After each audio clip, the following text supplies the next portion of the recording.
Dutton Ranch has broken not just the rules of spin-offs, but also those of storytelling. It has sidelined Beth and Rip in what is supposed to be their story.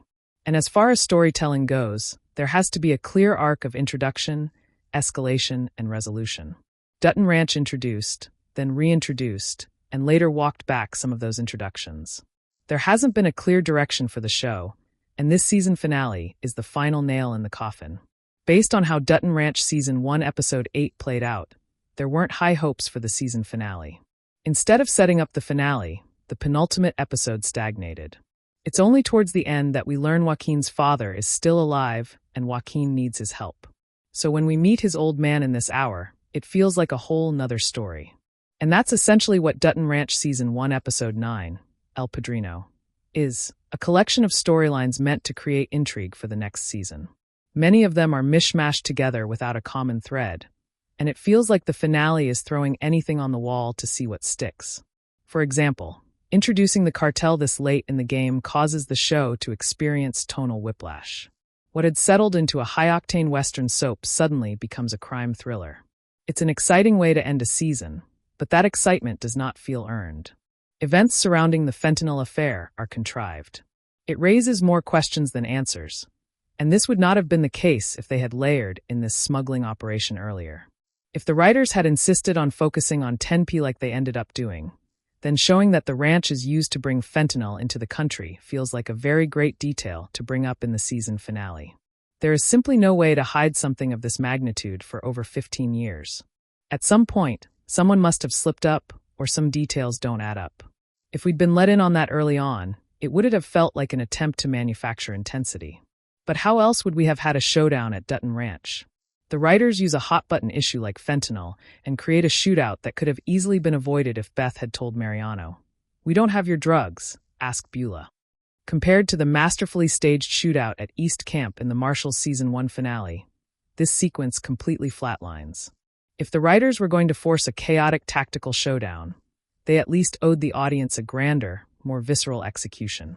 The writing is the weakest I have seen all season because there really is no element of surprise.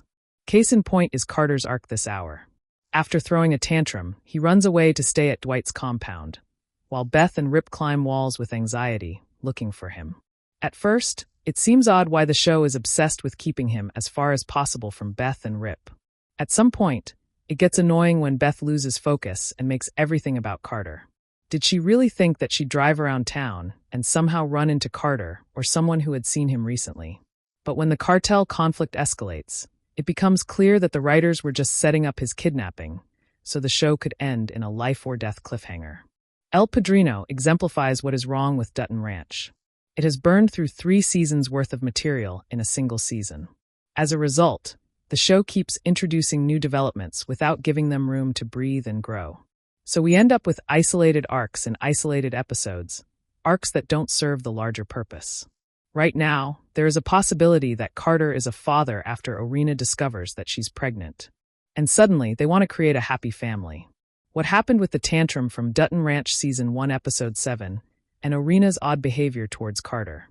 Suddenly, all that is to be swept under the rug because a new storyline has cropped up and will serve as the narrative fuel for a few episodes before it is abandoned.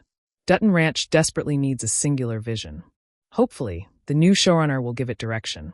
But with how messy things have gotten this early, is it possible to salvage this? The second season's challenge is not about avoiding the sophomore slump. It's about proving that anyone should care about this story. Thus far, they haven't done a good job. El Padrino wants to be viewed as a season finale with the action, shockers, and cliffhangers. But none of it is earned, and it overwhelms the viewer as too much unfolds. Dutton Ranch has lost me. Strip away the obligation of a weekly review assignment, and there is absolutely no creative incentive to return for Season 2. Orina and Carter are textbook examples of people who have no business bringing a baby into this world. Thus far, they haven't done a good job. El Padrino wants to be viewed as a season finale with the action, shockers, and cliffhangers. But none of it is earned, and it overwhelms the viewer as too much unfolds. Dutton Ranch has lost me. Strip away the obligation of a weekly review assignment, and there is absolutely no creative incentive to return for Season 2. Orina and Carter are textbook examples of people who have no business bringing a baby into this world. Over to you, Dutton Ranch fanatics. What did you think of the season finale? Did you enjoy any of it?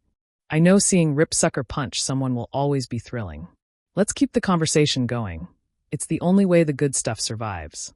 Say something in the comments, share if you're moved to, and keep reading. Independent voices need readers like you.